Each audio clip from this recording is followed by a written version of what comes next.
So disclosures, none are going to be relevant for this talk. So application of AI in spine surgery. So what are the things that AI is providing us? So it's giving us quality of life measures, being able to predict for our patients, be able to allow us to select patients better. It's also helping with our preoperative planning, like we've seen on a couple of our previous presentations here. We're also able to calculate a risk of readmission, major complications, then also reoperation rates, really tailor it to each patient based off of their comorbidities. Looking at real-time operative recommendations, post-operative care management, and then the basic and advanced spine research, how that plays a role in the future of spine surgery in general.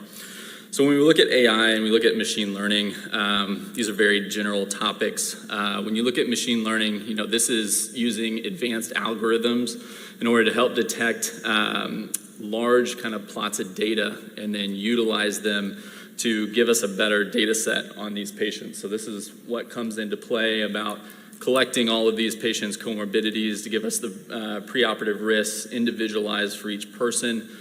Ultimately, where this is going to be going is into the deep learning and also into the generative AI. So it's going to allow machines to really provide us with how much correction we get on T-lifts or A-lifts or ALL releases and provide us operative plans.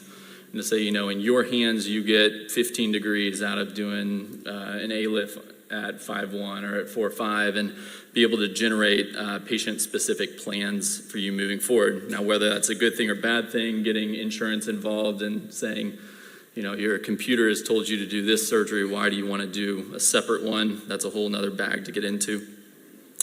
So FDA approvals in terms of AI has really started to expand after 2016, moving all the way up to 2020 in this graph. A lot of them are on the sides of radiology. And so what we've seen is there's been this big boom. So, in this paper in particular, looking at a systematic review of the current trends, 465 records were identified. Like I was saying, there's a lot of these are being pushed into more of the radiology side of things. But we have ChatGPT, we have machine learning for brain interfacing in terms of traumatic brain injury. There's a lot of different areas and spaces this is going.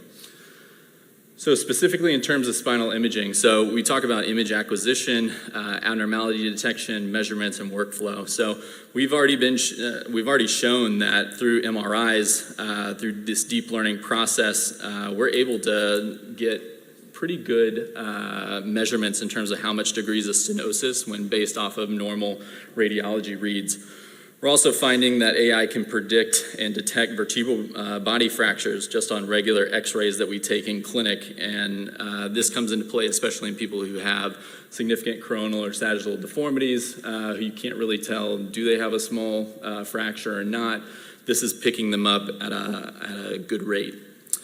Also talking about osteoporosis classification. So we've talked about the use of DEXA scans and using CT in order to look at Hounsfield units. This AI is allowing us to give us a calculation right off the CT scan. We're not having to measure out Hounsfield units, guess, it's less than 100. They're probably osteoporotic. It'll be able to give you that classification and their risk of fracture. And then I touched on already, the lumbar spinal stenosis, looking at that. It's become fully automated in this paper in particular, and it showed that it provides us a better classification for the degree of stenosis. Many times it really depends on where imaging is obtained, which radiologist is reading it. You'll look at something that is described as severe stenosis, and you won't necessarily agree with that. This provides us kind of a set classification for that. So just to discuss some of the innovative things for preoperative planning, there are preoperative planning softwares in order to take into account your degree of correction.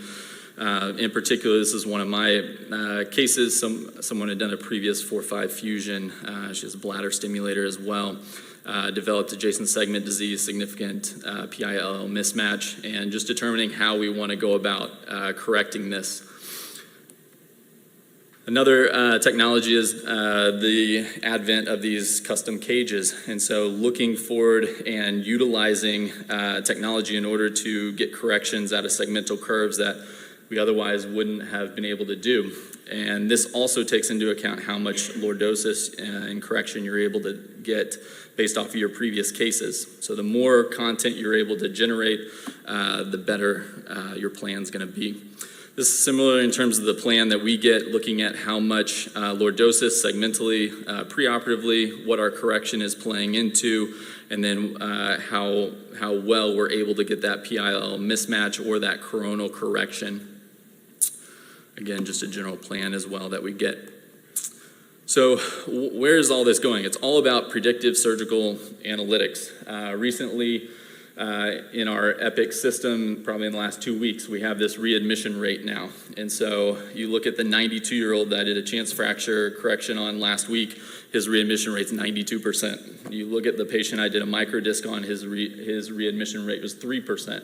But it's something you can really bring to the family initially and say, look, this, based off of all of your comorbidities, looking at your age, these are the risks designed specifically for the patient.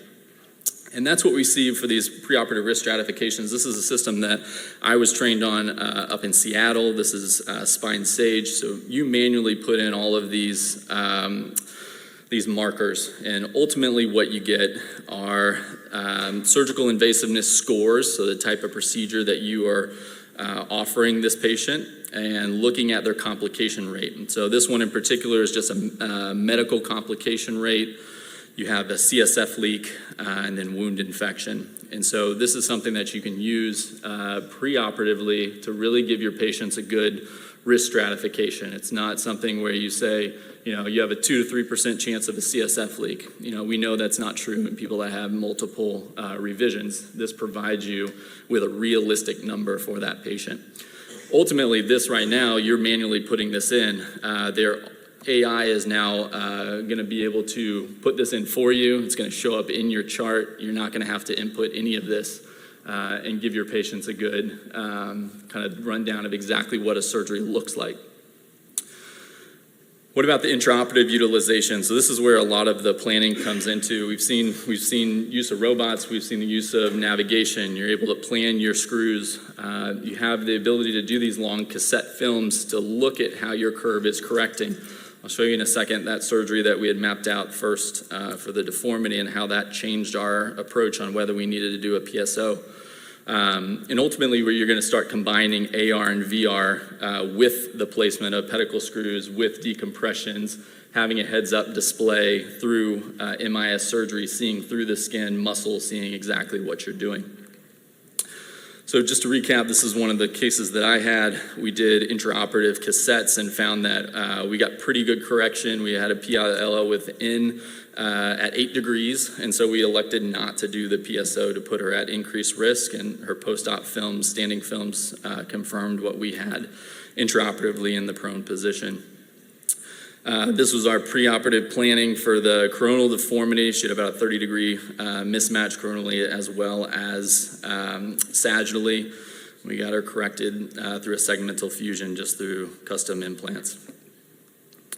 So post-operative optimization, a lot of the patients, we want to track their brace utilization. We want to see what their activity is, look at their posture. There are different companies that provide